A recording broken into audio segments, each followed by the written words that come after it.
iPhone 13 mini, probably the last compact flagship iPhone.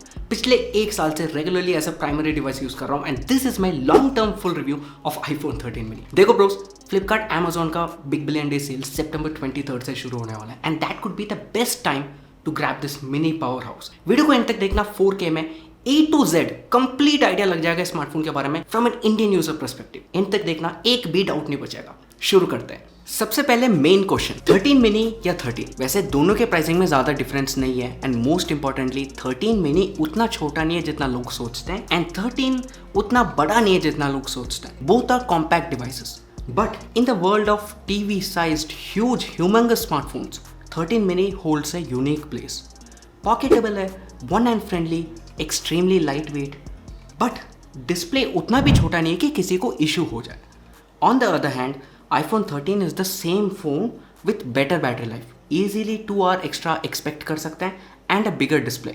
I mean 5.4 versus 6.1. अगर आप gaming वगैरह पे ज़्यादा ध्यान देते हैं then 13 is the way to go. I hope main confusion clear हो गया होगा. 13 mini versus 13 को कॉम्प्लिकेट करने की ज़रूरत ही नहीं है.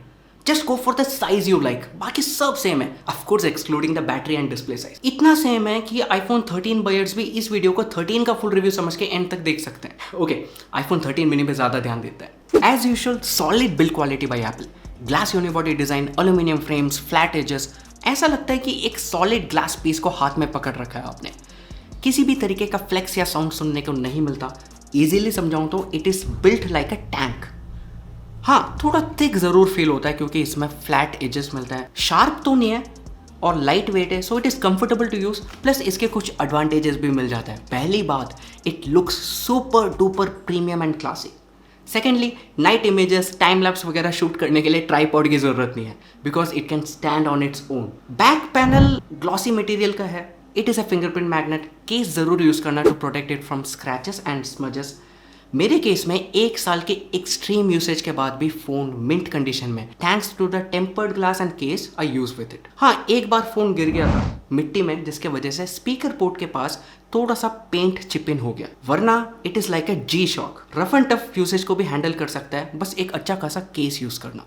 और सिर्फ कॉम्पैक्ट ही नहीं, it is super lightweight too. सिर्फ 140 ग्राम्स का. इसका मतलब पॉकेट में कैरी करना ईजी है, लंबे समय तक यूज कर सकते हो विदाउट हैंड पेन.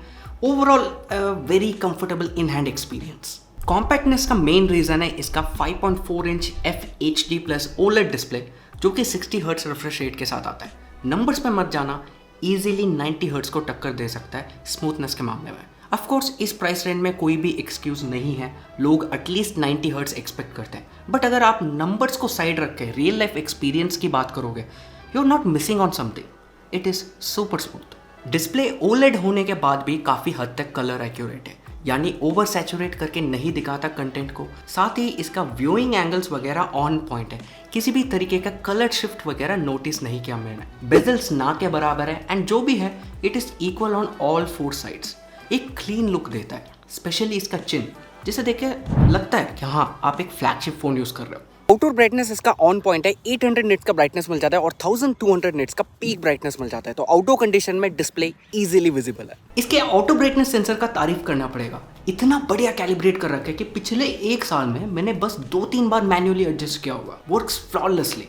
वैसे अगर हम एडजस्टमेंट्स के बारे में बात कर ही रहे हैं तो बता देता हूँ कि 1-2 दिन ज़रूर लगेगा इस डिस्प्ले साइज से कंफर्टेबल होने के लिए, स्पेशली अगर आप एक बड़े फ़ोन से इस पर अपग्रेड कर रहे हैं तो. पहली बात, इसका नॉच कुछ दिन तक आपको डिस्ट्रैक्ट करेगा. अगर आप फुल स्क्रीन वीडियोस देखोगे तो ज़्यादा नोटिसेबल होगा. 18:9 एस्पेक्ट रेशियो वीडियोस मोस्टली जो यूट्यूब पे आप देखते हो उसमें नॉच थोड़ा सा क्रॉप इन करता है बस. पर्सनली मेरे को 1-2 दिन नोटिस हुआ था, उसके बाद फील भी नहीं होता डे टू डे यूसेज के वक्त. HDR 4K 60 FPS वीडियोस भी प्ले करता है. साथ साथ नेटफ्लिक्स, Amazon प्राइम यानी हर एक OTT प्लेटफॉर्म्स में HD वीडियोस भी स्ट्रीम कर सकते हो. 13 मिनी में 3.5 मिलीमीटर हेडफोन जैक नहीं मिलता, तो आपको ब्लूटूथ ईयरफोन से यूज़ करना पड़ेगा या फिर डोंगल खरीदना पड़ेगा सेपरेटली. मैंने personally AirPods pro and Soni XM3s daily use किया एंड रॉक सॉलिड कनेक्टिविटी. किसी भी तरीके का ब्लूटूथ इशू मैंने फेस नहीं किया.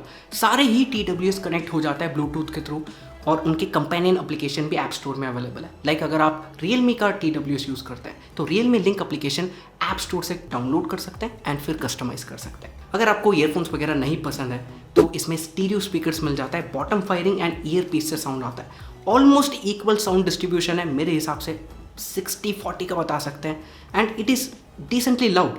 लाइक इतने छोटे फ़ोन से इतना साउंड हम एक्सपेक्ट नहीं करते, और 100% वॉल्यूम पे भी डिस्टॉर्ट नहीं होता। एक और चीज़ बिल्कुल भी डिस्टॉर्ट नहीं होता, परफॉर्मेंस। A15 बायोनिक, कुछ भी बोलने की ज़रूरत नहीं है इस प्रोसेसर के बारे में, स्टिल फॉर्मेलिटी के लिए बता देता हूँ, it's the most powerful mobile processor available today. वैसे टेक्निकली 13 Pro Max वाला A15 is the most powerful, क्योंकि उसमें एक एक्स्ट्रा GPU कोर मिल जाता है, बट वो सिर्फ गेमिंग में स्लाइट इंप्रूवमेंट देता है। डे टू डे लाइफ में कुछ भी कर लो, zero lags and shutters, unless and until कोई ऐप में बग्स है, ऑप्टिमाइजेशन का इशू है, बट वो बहुत रेयर है। आप में से कुछ लोग सोच रहे होंगे कि यार मैं तो गेमर नहीं हूँ, क्या करूँगी इतने पावर का। तो बता देता हूँ कि परफॉर्मेंस सिर्फ गेमर्स के लिए नहीं होता, performance gives you peace of mind, stable experience and longevity. इसी परफॉर्मेंस या पावर की वजह से ही एप्पल 5-6 साल का सॉफ्टवेयर अपडेट दे पाता है। डे टू डे लाइफ में कुछ भी एप्लीकेशन ओपन करो, चाहे Instagram, Twitter, camera, MakeMyTrip, YouTube, Spotify etcetera etcetera, everything is super smooth. Swiping smooth है, एनिमेशन स्मूथ है, and app opening time is quick too. In one word, tension मत लो इसके performance के बारे में, it is the absolute best. But gamers को, serious gamers को थोड़ा सा टेंशन लेने की ज़रूरत है। अगर आप एक मीडियम गेमर हो then no issues, it will work perfectly fine.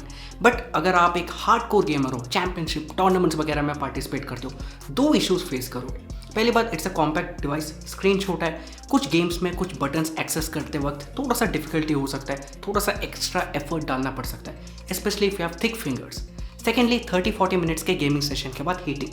वैसे तो रियल लाइफ में मैंने कभी भी हीटिंग या ओवर हीटिंग इशू फेस नहीं किया डे टू डे यूसेज के वक्त, बट 30-40 मिनट्स के गेमिंग सेशन के बाद वार्म ज़रूर हो जाता है, उसके बाद हीटिंग भी शुरू कर देता है। वैसे तो हीटिंग एंड ओवर हीटिंग में डिफरेंस है, एंड हीट होने के बाद भी परफॉर्मेंस में हल्का सा भी ड्रॉप नहीं मिलता, बट टेंशन क्यों लेना है। आप एक गेमर हो, 6-7 हज़ार एक्स्ट्रा डाल के iPhone 13 खरीद सकते हो। बाय द वे, सभी छोटे फोन्स में एक्सटेंडेड गेमिंग सेशन के बाद हीटिंग देखने को मिलता है, क्योंकि कॉम्पैक्ट फोन है, सारे पार्ट्स डेंसली अरेंज्ड है, प्लस हीट डिसिपेशन के लिए पीछे का सरफेस एरिया छोटा है। Okay, software. इस बार सॉफ्टवेयर एक्चुअली इंटरेस्टिंग है।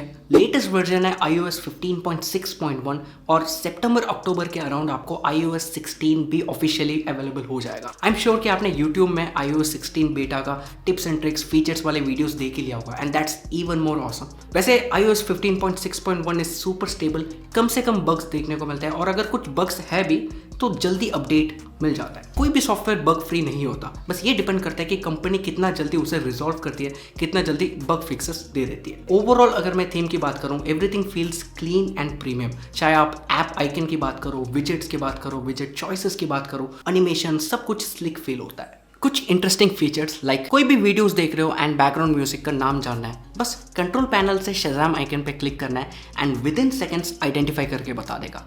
कहीं पे भी टेक्स्ट है, कॉपी करना है, बस कैमरा ओपन करता है, स्कैन करता है एंड पेस्ट करता है, सब ऐप के अंदर ही।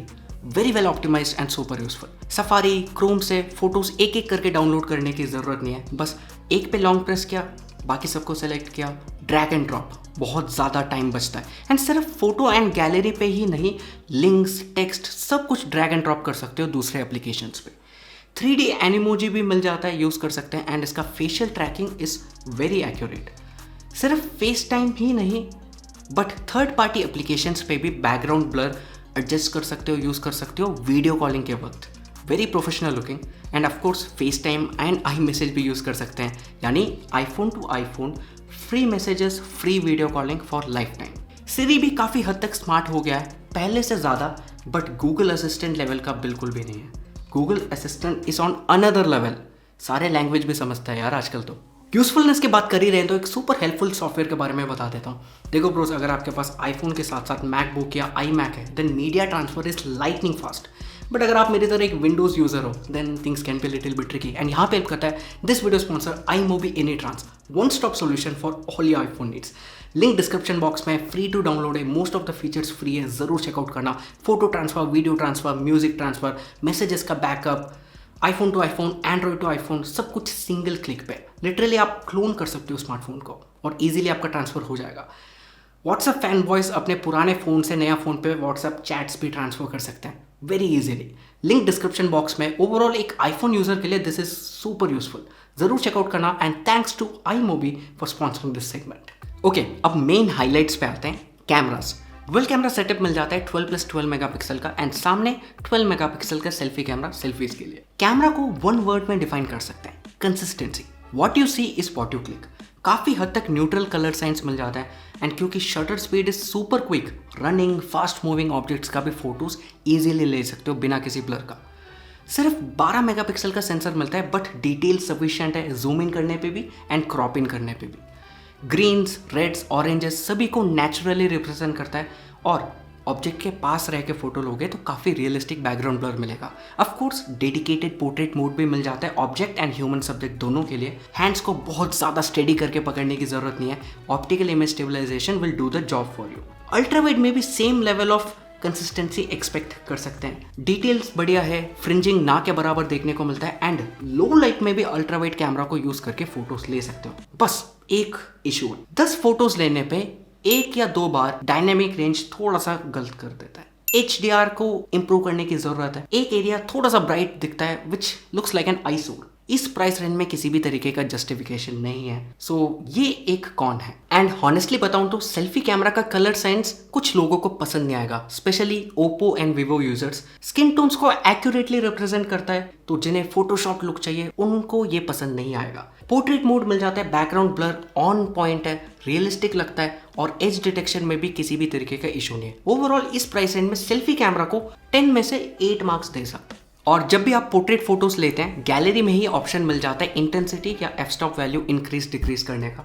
उसके अलावा काफ़ी कूल पोर्ट्रेट लाइटनिंग इफेक्ट्स भी मिल जाता है जिसे यूज़ कर सकते हैं।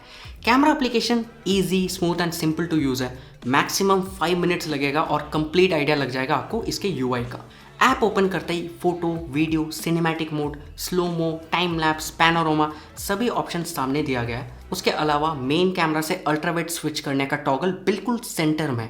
बेस्ट पार्ट ये है कि ट्रांजिशन स्मूथ है, कलर साइंस 99% सेम ही है अल्ट्रावाइड एंड रियर का, तो आपको एक यूनिफॉर्म लुक मिलेगा। आप में से काफ़ी लोगों का कंप्लेंट रहता है कि आईफोन कुछ ज़्यादा ही रियलिस्टिक फोटोज लेता है, हमें थोड़ा सा Poppy, saturated, social media ready photos चाहिए। वो भी पॉसिबल है, कुछ एप्लीकेशन डाउनलोड करने की ज़रूरत नहीं है। कैमरा ऐप में फोटोग्राफिक स्टाइल्स नाम से एक ऑप्शन मिलता है जिसे यूज़ करके आप अपने टेस्ट के हिसाब से फोटोज ले सकते हैं। एप्पल कहता है कि ये सिर्फ फिल्टर नहीं है, AI के थ्रू आपकी इमेज को स्टडी करता है और सिर्फ स्पेसिफिक पार्ट पे ही कलर अप्लाई करता है। Overall it gives a very clean and professional look. अभी वीडियो सैंपल्स दिखाने से पहले मैं आपको थोड़ा सा नाइट सैंपल्स दिखा देता हूँ। Same pro level photos night में भी एक्सपेक्ट कर सकते हैं, बस रियलिस्टिक है एंड नाइट जैसा ही लगेगा, बिल्कुल ब्राइट करके डे नहीं बना देगा। सरप्राइजिंगली डिटेल्ड इमेजेस बताऊंगा, जूम इन करने पे भी टेक्स्ट वगैरह इजीली पढ़ सकते हैं एंड नॉइस कम से कम देखने को मिलता है। ऐसे सिचुएशन में इसका fast shutter speed and optical image stabilisation helps a lot. Night mode भी प्रेजेंट है बट टिपिकल एप्पल फैशन में वो खुद डिसाइड करता है कि कब ऑन होना है एंड कब ऑफ। 0 to 30 सेकेंड्स का एक्सपोजर भी मिल जाता है बट वो डिपेंड करता है कि आपके सराउंडिंग एंड फोटो सिचुएशन कितना डार्क है। ज़्यादा डार्क है तो 30 सेकेंड, वरना 3 सेकेंड या 1 सेकेंड का एक्सपोजर अपने आप चूज कर लेता है। ऑफकोर्स अल्ट्रावाइड में भी नाइट मोड अवेलेबल है but as expected main camera से थोड़ा सा बेकार क्वालिटी आता है अल्ट्रावाइड में, बट स्टिल यूजेबल फोटोज। यार ये मत सोचना सिर्फ तारीफ कर रहा हूँ, अभी सैम्पल्स दिखाऊंगा आप खुद देखोगे। Rear camera and selfie camera दोनों को यूज़ करके 4K 30 FPS and 4K 60 FPS तक वीडियोस बना सकते हो and it is super stable. Colours accurate है, रियल लाइफ को रिप्रेजेंट करता है and dynamic range on point है। चाहे जैसा भी लाइटनिंग कंडीशंस हो, लाइट्स को बैलेंस कर लेता है and you get a usable footage. Optical image stabilisation मिल जाता है and it actually works. Run and gun videography के लिए आप जल्दीबाजी में हो और आपको बस पॉइंट करने किसी चीज़ पे and you want a usable footage, ऐसे कंडीशंस के लिए इस प्राइस रेंज में इससे बेटर वीडियोग्राफी फ़ोन नहीं हो सकता। अल्ट्रावाइड वीडियोस के लिए सेंसर शिफ्ट ऑप्टिकल स्टेबलाइजेशन मिल जाता है एंड ये वही टेक्निक है जो सोनी अपने SLR कैमरास पे यूज़ करता है। As expected super stable videos. इतना अच्छा है कि आजकल जब मैं चेन्नई, दिल्ली, बैंगलोर काम पे जाता हूँ तो मैं कैनन 90D जैसे हेवी कैमरास कैरी नहीं करता। बी रोल्स के लिए आई यूज़ 13 मिनी। ओवरऑल जो भी मैंने बातें बोला it is the same for selfie camera videos as well. Vloggers के लिए बेस्ट हो सकता है क्योंकि लाइट वेट है, हाथ में दर्द भी नहीं होगा, 3-4 घंटे आराम से वीडियोस बना सकते हो इसे यूज़ करके। एंड इसके ऑडियो क्वालिटी भी बहुत बढ़िया है। मैंने दिखाऊंगा अपने खास दोस्त नमन भाई फ्रॉम एंड्रॉइड से मिलाता हूँ। सर्वप्रथम तो थैंक्स जेटी भाई हमको अपने चैनल पे बुलाने के लिए। अब ये वाली वीडियो मेरे स्टूडियो में शूट हो रही है आईफोन 13 मिनी के फ्रंट कैमरा से। अब मैंने Samsung, Xiaomi, Realme, Oppo, Vivo almost हर ब्रांड के फ्लैगशिप डिवाइसेस ट्राई करे हैं, परंतु जो आत्मविश्वास मुझे आईफोन के कैमरा को यूज करके मिलता है भाई वो किसी फोन में नहीं मिला। वीडियो क्वालिटी से भाई मैं पूर्ण रूप से संतुष्ट हूँ, फ्रंट हो या फिर रियर कैमरा। यदि मैं एज अ क्रिएटर भी बात करता हूँ ना तो इसमें फ्लेक्सिबिलिटी भी बहुत सारी मिलती है, जैसे कि फ्रेम रेट के बहुत सारे विकल्प मिलते हैं, साथ में हाई रेजोल्यूशन का सपोर्ट भी मिलता है। फ्रंट कैमरा में भी 4K 60 FPS तक की वीडियो शूट की जा सकती है और एकदम स्टेबल क्वालिटी में। तो जितने फोन मैंने ट्राई करे हैं, यूज करे हैं, उसके आधार पे मैं ये बोल सकता हूँ कि आईफोन 13 मिनी का जो फ्रंट कैमरा है वीडियो रिकॉर्डिंग के लिए वन ऑफ द बेस्ट नहीं बेस्ट है। ओके, ये सब प्रोस तो एक्सपेक्टेड था, बट इसका बैटरी लाइफ कैसा है? अगर आपने मिस्टर रूस द बॉस का बैटरी ड्रेन टेस्ट देखा तो पता होगा कि 13 mini performs even better than iPhone 12, बड़ा वाला 12 मिनी की बात नहीं कर रहा हूँ। एंड मेरे डे टू डे यूसेज में आई गेट 6 और 30 मिनट प्लस का screen on time on an average daily. मेरी यूसेज ऐसा रहता है कि मैं सोशल मीडिया एप्लीकेशन यूज़ करता हूँ, यूट्यूब स्टूडियो कमेंट्स वगैरह देने के लिए, एंड वीडियोग्राफी बहुत ज़्यादा करता हूँ।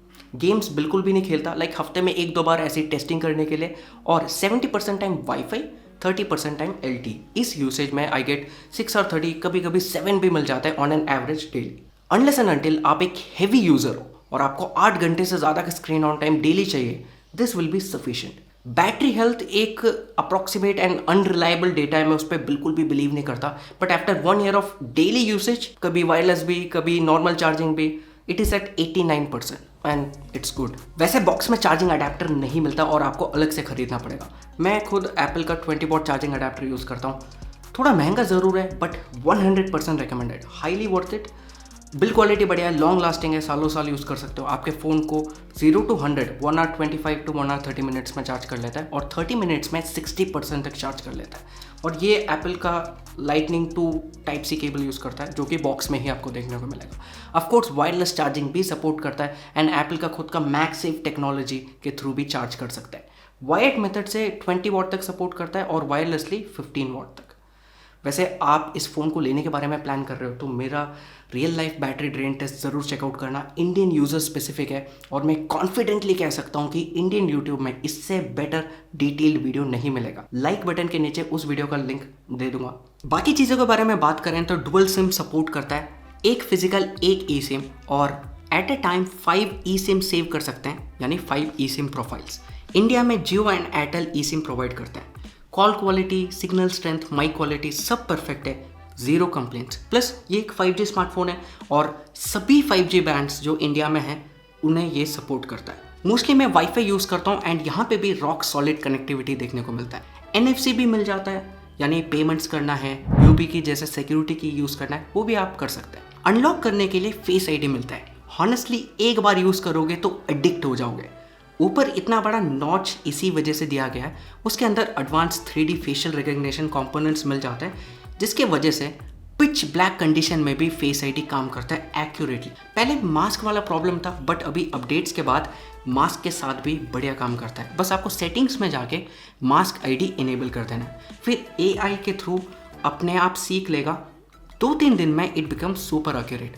1000 बार ट्राई करोगे तो 1000 बार ओपन होगा। मैं रेगुलरली बाइक राइड्स पे जाता हूँ और मैंने नोटिस किया कि हेलमेट पहनने के बाद भी उसके नीचे स्पेक्स भी पहनता हूँ and face ID still works, providing the same level of security. और अगर आप बैंकिंग एप्लीकेशन यूज़ करते हैं या UPI यूज़ करते हैं, उन एप्लीकेशंस को भी फेस ID को यूज़ करके लॉक कर सकते हैं for added security. Compact phone है बट टाइपिंग करते वक्त किसी भी तरीके का इशू फेस नहीं करोगे। हाँ, 2-3 दिन ज़रूर लगेगा कंप्लीटली एडजस्ट होने में, उसके बाद things become way easier.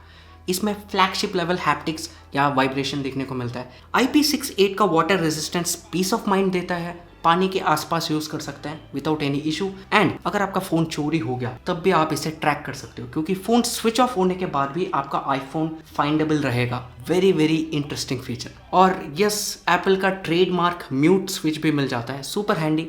Okay, so finally iPhone 13 mini खरीदना चाहिए कि नहीं। 2 सिनेरियो है, पहला normal pricing, second sale pricing. But उन सबसे पहले मैं अज्यूम करता हूँ कि आपने ऑलरेडी मन बना लिया होगा एंड्रॉयड फ़ोन चाहिए या आईफोन, क्योंकि एंड्रॉयड साइड में भी 45-55 सेगमेंट में बहुत बड़े ऑफरिंग्स हैं। बट अगेन दोनों अलग अलग इकोसिस्टम है। जैसे एंड्रॉयड फ़ोन का फ्लेक्सिबिलिटी चाहिए, वो यूज टू है, वो आईफोन्स को नहीं देखेगा।